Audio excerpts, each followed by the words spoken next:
क्योंकि वाकई कोई मैथमेटिकल फॉर्मूला ये बता सकता है कि दुनिया के सबसे बड़े फुटबॉल टूर्नामेंट को कौन जीतेगा। फुटबॉल के एक्सपर्ट भले ही फॉर्म, टैक्टिक्स और खिलाड़ियों की फिटनेस को देखकर विनर का अंदाजा लगाते होंगे, लेकिन एक जर्मन अर्थशास्त्री यानी इकोनॉमिस्ट ने सिर्फ अपने डेटा मॉडल के दम पर पिछले लगातार 3 फीफा वर्ल्ड कप यानी 2014 में जर्मनी, 2018 में फ्रांस और 2022 में अर्जेंटीना के चैंपियन बनने की 100% भविष्यवाणी करके सबको हैरान कर दिया। इसे तुक्का कहना तो जल्दबाजी होगी, क्योंकि लगातार 3 बार वर्ल्ड कप का बिल्कुल सही विनर प्रिडिक्ट करने की प्रोबेबिलिटी भी मैथ्स के हिसाब से बेहद कम होती है। और अब इसी डेटा मॉडल ने फीफा वर्ल्ड कप 2026 के विनर का नाम भी जाहिर कर दिया है। तो कौन है ये शख्स और क्या है इनका जादुई फॉर्मूला? इस कमाल की भविष्यवाणी के पीछे दिमाग है जर्मनी के जाने माने अर्थशास्त्री योआकिम क्लीमेंट का।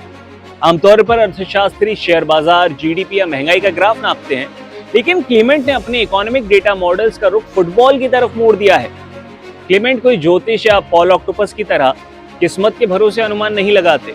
उनका खास और बेहद ही समझदारी भरा डेटा सिस्टम है। इस सिस्टम में वो किसी भी देश की कुल जनसंख्या यानी पॉपुलेशन, वहां की जीडीपी पर कैपिटा यानी प्रति व्यक्ति आय, फुटबॉल का कल्चर और मौजूदा टीम रैंकिंग जैसे कुछ आंकड़ों को आपस में मिलाते हैं। इस मैथमेटिकल फॉर्मूले के सामने फुटबॉल के बड़े बड़े एक्सपर्ट्स और उनकी थ्योरीज भी फेल हो चुकी हैं। और दिलचस्प बात यह है कि योआकिम क्लीमेंट ने यह मॉडल फुटबॉल का विनर पता लगाने के लिए नहीं बनाया था, बल्कि ये साबित करने के लिए बनाया था कि फुटबॉल जैसे अनप्रिडिक्टेबल खेल का विजेता पहले से चुन पाना या उसका अंदाजा लगाना नामुमकिन है। लेकिन नतीजा इसके बिल्कुल उलट निकला। एक जर्मन न्यूज वेबसाइट से बात करते हुए क्लेमेंट ने यह माना कि जब 2014 में उनके मॉडल ने जर्मनी को विनर बताया और जर्मनी सच में जीत भी गया, तो वो खुद भी दंग रह गए। उस वक्त दुनिया भर के फुटबॉल एक्सपर्ट्स का कहना था कि साउथ अमेरिका यानी ब्राजील की धरती पर कोई भी यूरोपियन टीम आज तक वर्ल्ड कप नहीं जीत पाई है, इसलिए जर्मनी का जीतना एकदम नामुमकिन है। लेकिन क्लेमेंट के डेटा ने उस ऐतिहासिक मिथक को तोड़कर रख दिया और इसके बाद 2018 और 2022 में भी उनका कैलकुलेशन 100% ऑन पॉइंट रहा। अब ये किस्मत का खेल है या फिर प्योर साइंस है? क्लेमेंट खुद को बहुत बड़ा ज्ञानी नहीं मानते, बल्कि साधारण ही बताते हैं। एक बातचीत में उन्होंने मजाकिया अंदाज में कहा कि लोग अक्सर मुझसे पूछते हैं कि आपकी क्रिस्टल बॉल यानी भविष्य देखने वाला वो कांच का गोला इस बार क्या कह रहा है, लेकिन सच तो ये है कि मेरे पास ऐसी कोई जादुई बॉल नहीं है। मैं तो बस दुनिया का सबसे भाग्यशाली अर्थशास्त्री हूँ जिसने गलत साबित होने की कोशिश में 3 बार बिल्कुल सही जवाब दे दिया।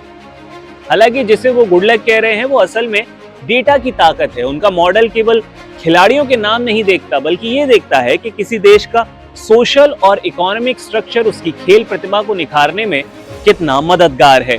और अब आता है वो सबसे महत्वपूर्ण सवाल कि फीफा वर्ल्ड कप 2026 के लिए भविष्यवाणी क्या कहती है। तो दुनिया भर के फुटबॉल फैंस जिस बात का इंतजार कर रहे हैं, योआकिम क्लेमेंट के डेटा मॉडल ने इस बार जिस टीम को चुना है उसका नाम सुनकर हर कोई हैरान है। क्लेमेंट के लेटेस्ट प्रेडिक्शन के अनुसार नीदरलैंड्स, जी हाँ, नीदरलैंड्स फीफा वर्ल्ड कप 2026 का नया चैंपियन बनने वाला है। ये भविष्यवाणी इसलिए भी चौंकाती है क्योंकि नीदरलैंड्स, जिन्हें ओराए या फिर डच टीम भी कहा जाता है, उनको फुटबॉल इतिहास की सबसे अनलकी टीम्स में गिना जाता है। वो 3 बार 1974, 1978 और 2010 इन तीनों वर्ल्ड कप के फाइनल में पहुंचे, लेकिन आज तक एक भी बार ट्रॉफी नहीं उठा सके। अगर क्लेमेंट का ये प्रेडिक्शन सच साबित होता है तो नीदरलैंड्स पहली बार वर्ल्ड कप जीतकर इतिहास रच देगा और क्लेमेंट का डेटा मॉडल फुटबॉल की दुनिया का सबसे बड़ा महागुरु बन जाएगा। अब देखना यह है कि क्या डच टीम इस बार क्लेमेंट के आंकड़ों को सच साबित कर पाती है या नहीं।